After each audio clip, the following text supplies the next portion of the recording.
Le PER, ça ne vous dit rien? Vous en avez entendu parler, mais vous ne savez pas exactement ce que c'est? Nous allons vous expliquer tout cela. Tout démarre avec la loi Pacte, qui réforme en profondeur l'épargne retraite en créant le plan d'épargne retraite ou PER. Plus simple et plus attractif, le PER remplace depuis le 1er octobre 2020 les dispositifs d'épargne retraite existants comme le PERP, les contrats Madelin ou encore l'article 83. Le PER permet de se constituer un complément de revenu pour sa retraite tout en réalisant des économies d'impôts.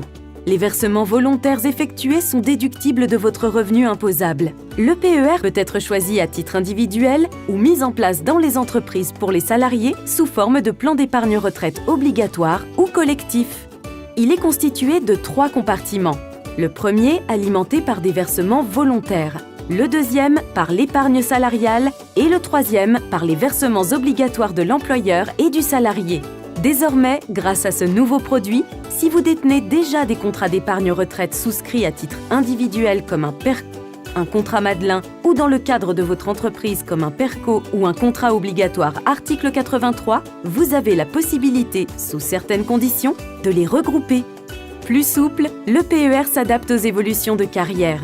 L'épargne accumulée est transférable vers un autre PER en cas de changement de statut professionnel, de salarié à indépendant par exemple, ou encore en cas de changement d'entreprise. N'est-ce pas merveilleux?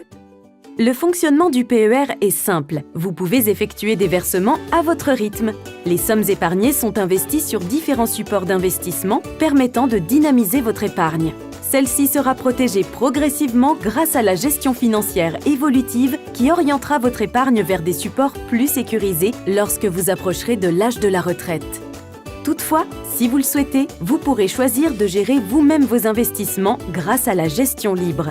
Durant la phase d'épargne, votre argent n'est pas disponible, mais aucune inquiétude. En cas de coup dur, vous aurez la possibilité de le retirer, ainsi que lors de l'achat de votre résidence principale, sous certaines conditions.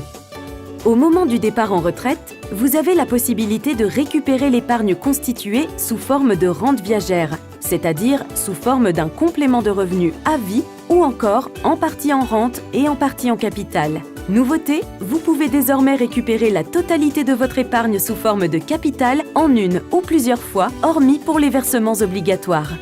En cas de décès, votre épargne n'est pas perdue. Elle sera reversée aux bénéficiaires de votre choix, soit sous forme de rente, soit de capital.